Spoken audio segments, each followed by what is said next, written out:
கலாட்டா நேயர்கள் அனைவருக்கும் என்னுடைய நெஞ்சார்ந்த வணக்கங்கள். நான் Jaya Ravi, astrologer and life coach. இந்த 2026 குரு பயிற்சி உங்களுக்கு எல்லாம் எப்படி இருக்கும் அப்படிங்கிறத பார்க்கலாமா? முதலில் நம்ம குரு பயிற்சியை பற்றி ஒரு இன்ட்ரோ அப்படிங்கிற மாதிரி நான் சொல்கிறேன். இப்போ இந்த 2026 ஜூன் மாதம் 2வது நாள், அதாவது ஜூன் மாதம் 2ஆம் தேதி குரு மிதுனத்துலேருந்து கடகத்துக்கு பயிற்சி ஆகிறார். ஸோ இது எப்படி இருக்க போகுது இந்த குரு பயிற்சி அப்படிங்கிறத நம்ம பார்க்கலாம். இது உச்ச குரு பயிற்சி அப்படின்னு இதை ரொம்ப ஸ்பெஷலாக நம்ம சொல்கிறோம். இது திருக்கணிதப்படி நான் இங்கே சொல்கிறேன். வாக்கியம் அப்படிங்கிறது பொதுவாக கோவில்களில், மற்றபடி இந்த வீட்டில் பண்ணுற பண்டிகைகள் இதெல்லாம் வாக்கியப்படி பண்ணுவோம். பட் இந்த தனி மனிதன் ஜாதகத்துக்கு நம்ம பொதுவாகவே திருக்கணிதம் அப்படிங்கிறது தான் எடுத்துக்கிறோம். ஸோ இந்த குரு பயிற்சி எல்லா பயிற்சிகளையுடையும் ரொம்ப ஸ்பெஷல் அப்படின்னு நம்ம சொல்கிறோம். ஏன் அப்படின்னா, இந்த இடத்துல குரு கடகத்தில் உச்சமாக போகிறார்.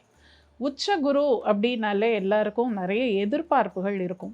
ஏன்னா இந்த இடத்துக்கு அவர் வரத்துக்கு 12 வருஷம் ஆகுது. ஸோ அந்த 12 வருஷத்துக்கு ஒரு தடவை அவர் வரக்கூடிய அந்த குரு பகவான் இங்கே உச்சமான நிலையில் என்ன மாதிரி பலனை கொடுப்பார் அப்படின்னு எல்லாருக்குமே ஒரு ஆவல் அப்படிங்கிறது இருக்கும். இந்த குரு இப்போ கடகத்தில் உச்சமாகும்போது இது ஒரு சிறந்த நிலை குரு பகவானுக்கு.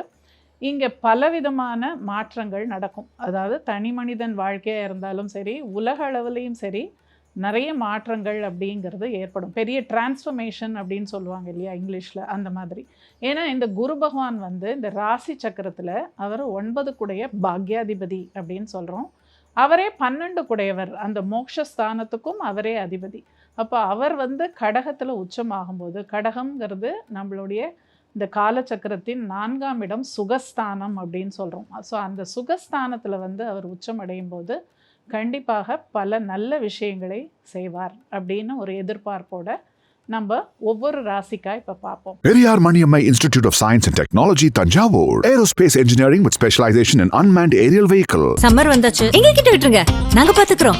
GT Holidays, South India's #1 travel brand. அலிவான நாட்டு சர்க்கரையில தான் மண் தூசி இருக்கும். இது ஹுலாஸ் நாட்டு சர்க்கரை 100% சுத்தமானது. கடக ராசி, கடக லக்னத்தில் பிறந்தவர்களுக்கு இந்த 2026 குரு பயிற்சி என்ன பலனை கொடுக்கும்னு பார்க்கலாம். கடகம் அப்படிங்கிறது ஒரு அற்புதமான ராசி. அது ராசி லக்னம் ரெண்டுமே, கடகம் அப்படிங்கிறது ரொம்ப ஒரு அருமையான ஒரு ராசி. அது அங்கே குரு பகவான் உச்சம் அடையக்கூடிய பாவம் அது. ஸோ இந்த இடத்துல இவங்களுக்கு லக்னம் ராசியிலேயே குரு பகவான் உச்சம் அடையும் போது இவர் 6ஆம் அதிபதி அப்படிங்கிறதையும் நம்ம ஞாபகம் வச்சுக்கணும். 6ஆம் அதிபதி, அதே சமயம் அவரே பாக்யாதிபதியாகவும் ஆயிடுறாரு. அப்போது 6 குடையவன் லக்னத்தில் உச்சம் அடையும் போது ராசியில் அவங்களுக்கு ஏதாவது உடல் ரீதியான பிரச்சனைகள் வரலாம். ஏன்னா 6 அப்படிங்கிறது நம்ம ஏற்கனவே சொன்ன மாதிரி ருண ரோக சத்ரு ஸ்தானாதிபதி.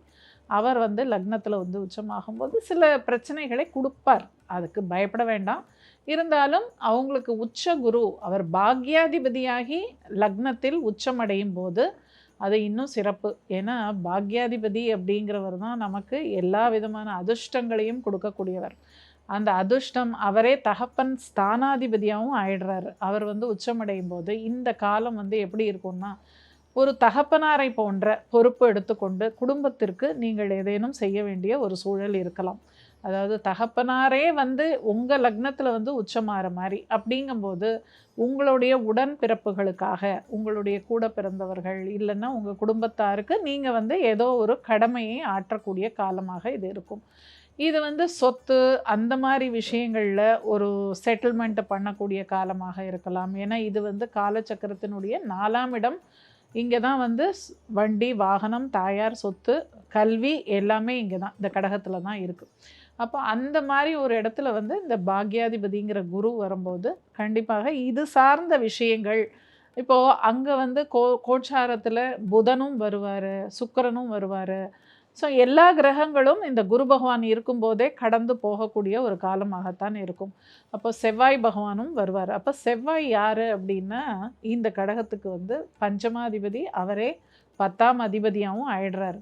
அப்போ இது ஒரு நீச்சபங்க ராஜயோகத்தை கொடுக்கக்கூடிய ஒரு அமைப்பில் இந்த செவ்வாய் வரும்போது அங்கே இந்த அரசியல் சம்பந்தப்பட்ட அந்த மாதிரியான துறையில் இருக்கிறவங்களுக்கு இது வந்து ஒரு நல்ல காலமாக இருக்கும். அதே அந்த குரு பகவான் வந்து சிம்மத்துக்கு அவர் நகர்வார். அதாவது அக்டோபர் 31க்கு அப்புறம் அவர் அதிசாரத்தில் சிம்மத்துக்கு போவார்.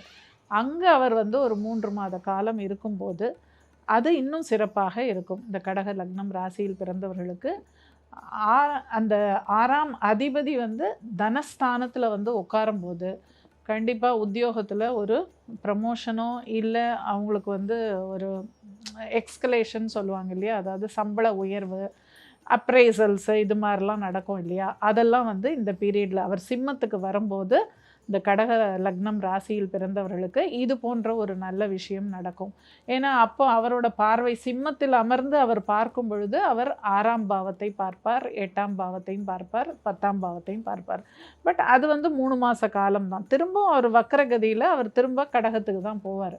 அப்போ இப்போ கடகத்தை வச்சே நம்ம மெயினாக அங்கேருந்தே நம்ம பேசுவோம். இப்போ அவரோட பார்வை எங்கே விழப்போகிறது அப்படின்னா இந்த கடகத்தினுடைய 5ஆம் இடம்னு சொல்லக்கூடிய விருச்சிகத்தில் இந்த குரு பகவானுடைய பார்வை. அப்போ 5ஆம் இடம் அப்படிங்கிறது என்ன, நமக்கு பேரு புகழ் ஒரு கௌரவத்தை கொடுக்கக்கூடிய பாவம். அங்கே குருவோட பார்வை வரும்போது இவங்களுக்கு நல்ல இத்தனை நாள் கிடைக்காத அந்த பேரு புகழ் இதெல்லாம் இவங்களுக்கு கிடைக்கக்கூடிய காலமாக இருக்கும். கலைத்துறையில் ஒரு சிறந்த நிலையை அடையக்கூடிய ஒரு காலமாக இருக்கும். குழந்தை பாக்கியம் இல்லாதவர்களுக்கு இந்த காலம் வந்து குழந்தையை கொடுக்கக்கூடிய ஒரு பாவம். ஏன்னா குரு பகவான் வந்து புத்திர காரகன் அப்படின்னு சொல்கிறோம். அவர் வந்து கடகத்தில் உச்சமாகி அவர் 5ஆம் பாவத்தை பார்க்கும்போது புத்திர சந்தானத்தை கண்டிப்பாக கொடுப்பார் அப்படின்னு நம்ம எடுத்துக்கலாம். அதுக்கப்புறம் அவர் 7ஆம் பாவத்தை பார்ப்பார். 7ஆம் பாவம்ங்கிறது திருமண பாவம். கண்டிப்பாக திருமணமே ஆகாதவர்கள் எத்தனையோ காலமாக பார்த்து வரன் பார்த்து அலுத்து போய் நம்மளுக்கு கல்யாணம் ஆகுமா அப்படின்னு விரக்தியில் இருக்கிறவங்களுக்கு இது ஒரு நல்ல காலமாக இருக்கும். இதை பயன்படுத்தி கொள்ளுங்கள் அப்படின்னு தான் நான் சொல்லுவேன். அதாவது நிறைய கல்யாணத்தில் வந்து இப்படி வேணும் அப்படி வேணும்னு நிறைய கண்டிஷன்ஸ் போட்டிருப்பீங்க.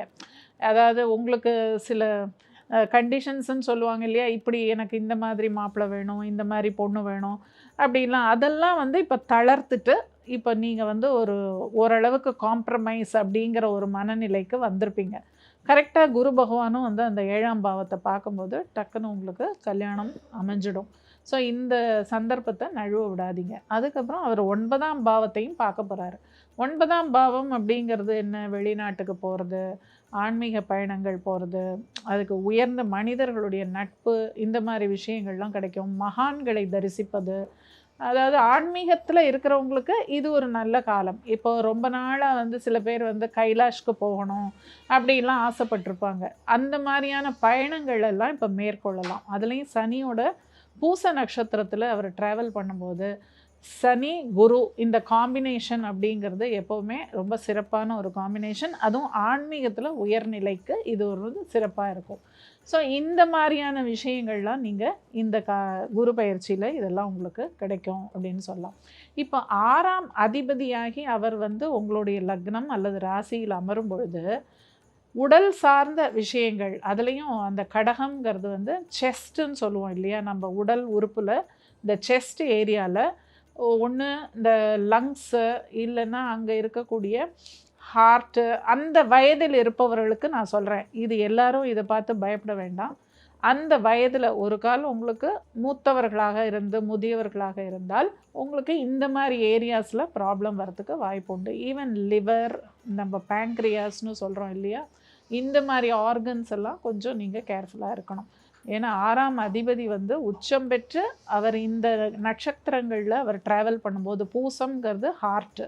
ஸோ இந்த மாதிரி 6ஆம் அதிபதி வந்து உச்சம் பெற்று அவர் ஆயில்ய நட்சத்திரத்தில் அவர் செல்லும் அந்த காலம் வந்து சற்று கவனமாக இருக்க வேண்டும். இது எல்லாருக்கும் நடக்கணுங்கிற அவசியமெல்லாம் கிடையாது.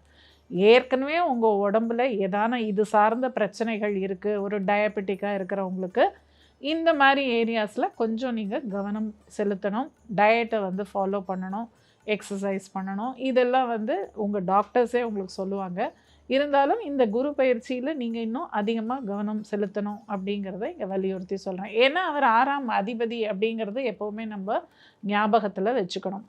அதே மாதிரி பாக்யாதிபதியாக அவர் பல நல்ல விஷயங்களே உங்களுக்கு பண்ணுவார், அதில் எந்த சந்தேகமும் இல்லை. அதே மாதிரி லோன்ஸ் வாங்கும்போதும் கொஞ்சம் கேர்ஃபுல்லாக இருங்க. ஏன்னா 6ஆம் அதிபதி வந்து ஜலராசியில் வந்து உட்காரும்போது கடன்கிற விஷயத்தில் ஜாக்கிரதையாக இருக்கணும். ஏன்னா இந்த சிறு கடன் அப்படிங்கிறது பெருங்கடனாக கொண்டு போகிறதுக்கும் வாய்ப்புகள் உண்டு. ஸோ அந்த ஏரியாஸில் ஜாக்கிரதையாக இருங்க. இந்த 2026 குரு பெயர்ச்சி, அதாவது திருக்கணிதத்தின்படி ஜூன் 2ஆம் தேதி நிகழப்போகிறது. இந்த பெயர்ச்சி ரொம்பவுமே ஒரு சிறப்பான குரு பெயர்ச்சியாக கருதப்படுகிறது.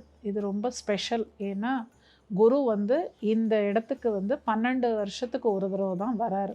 இந்த உச்ச நிலைக்கு வரக்கூடிய குரு இவர் வந்து ஒரு சிறப்பான பலன்களை எல்லா ராசி லக்னத்தில் பிறந்தவர்களுக்கும் கொடுப்பார் என்பதில் ஒரு சந்தேகமே கிடையாது. ஏன்னா உச்ச நிலையில் இருக்கும்போது அவருடைய அருள் அப்படிங்கிறது ரொம்ப ஒரு உச்சபட்சமாக இருக்கும் அப்படிங்கிறதுல ஜோதிடத்தில் ஒரு ஸ்ட்ராங்காக ஒரு நம்பிக்கை உண்டு. இந்த குரு பெயர்ச்சி வந்து உலக அளவில் கூட பெரிய பெரிய மாற்றங்களை ஏற்படுத்த போகிறது. ஏனென்றால் குரு அப்படிங்கிறவர் வந்து நிதி, நீதி இது ரெண்டுக்குமே காரகன் குரு பகவான் தான். அப்போது சட்டத்துலேயும் பார்த்திங்கன்னா புதிய விஷயங்கள் அப்படிங்கிறதெல்லாம் வரும்.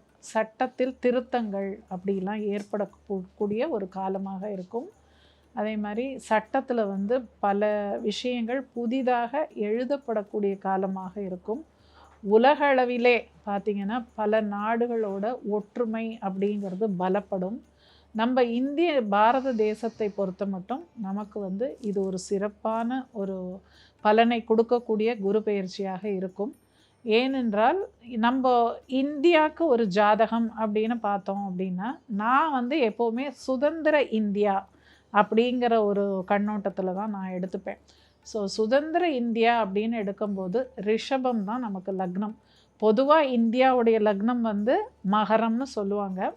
பட் நான் வந்து 1947 ஆகஸ்ட் 15 நமக்கு சுதந்திரம் கிடச்சது இல்லையா, அந்த நேரத்துக்கு ஜாதகம் போட்டால் ரிஷபம் அப்படிங்கிறது தான் நமக்கு அந்த லக்னமாக அமைகிறது.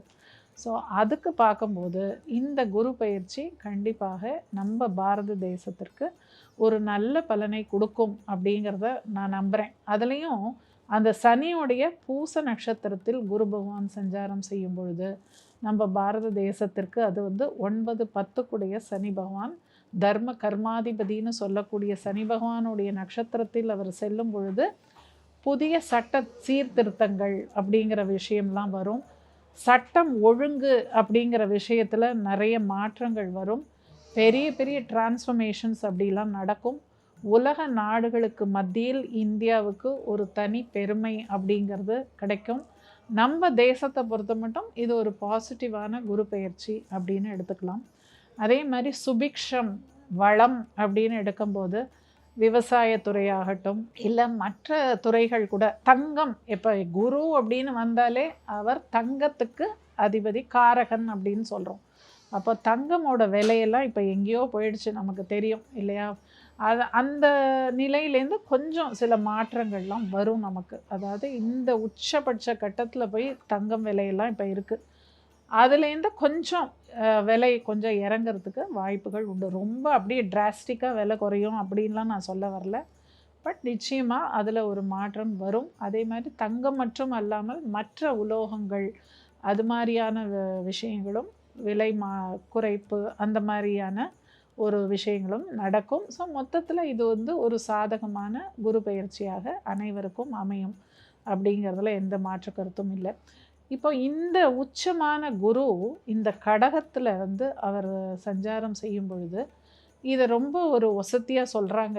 ஏன் அப்படின்னா, இங்கே வந்து குருவை வந்து நம்ம ஜீவகாரகன் அப்படின்னு சொல்கிறோம். எல்லா உயிரினங்களுக்கும் உயிரோட்டம் அப்படிங்கிற விஷயத்தை கொடுக்குறவரே குரு பகவான் தான். அதுலேயும் அந்த பூச நட்சத்திரம் அப்படிங்கிறது ரொம்ப ரொம்ப விசேஷமான ஒரு நட்சத்திரம்.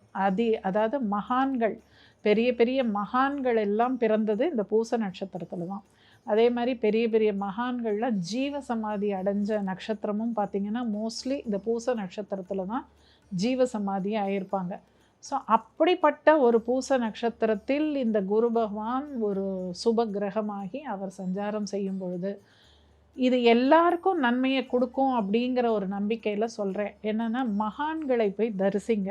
எவ்வளோக்கு எவ்வளவு நீங்கள் போய் மகான்களை தரிசிக்கிறீங்களோ அவ்வளோக்கு அவ்வளோ உங்களுக்கு நல்ல விஷயங்கள் நடக்கும். அதே மாதிரி ஜீவ சமாதிகள் அவங்கவுங்க வசிக்கிற ஊரில், நீங்கள் எந்த ஊரில் வேணால் இருக்கலாம், உங்கள் ஊரில் எந்த ஜீவ சமாதி இருக்கோ அந்த மாதிரியான சித்தர்கள் சமாதியை போய் நீங்கள் தரிசிச்சுட்டு வரலாம்.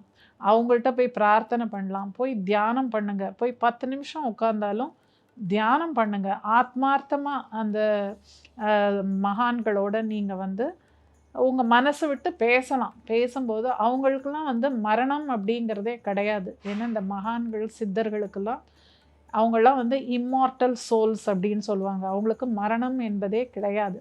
அப்போ நீங்கள் எப்போ போய் உட்காந்து அங்கே தியானம் பண்ணி அவங்களோட பேசி உங்கள் கஷ்டங்களையோ, எப்போவுமே கஷ்டங்களை தான் போய் சொல்லணும்னு இல்லை, உங்ககிட்ட இருக்கிற சந்தோஷமான விஷயங்களையும் சொல்லலாம், நன்றி சொல்லலாம். உங்களுக்கு என்னெல்லாம் இந்த பிறவியில் கிடச்சிருக்கோ நல்ல விஷயங்கள், அதெல்லாம் போய் நன்றி சொல்கிறதுக்கு கூட நீங்கள் போகலாம். அது மாதிரி ஒரு தியான நிலையில் இருந்து இது மாதிரிலாம் பண்ணிங்கன்னா இந்த குரு பயிற்சி பல கெட்ட விஷயங்களை கூட உங்கள் கிட்ட வராமல் உங்களை பாதுகாத்து உங்களுக்கு ஒரு நல்ல பயிற்சியாக இந்த குரு பயிற்சி அமையும் அப்படிங்கிறதுல ஆணித்தரமாக நான் சொல்கிறேன்.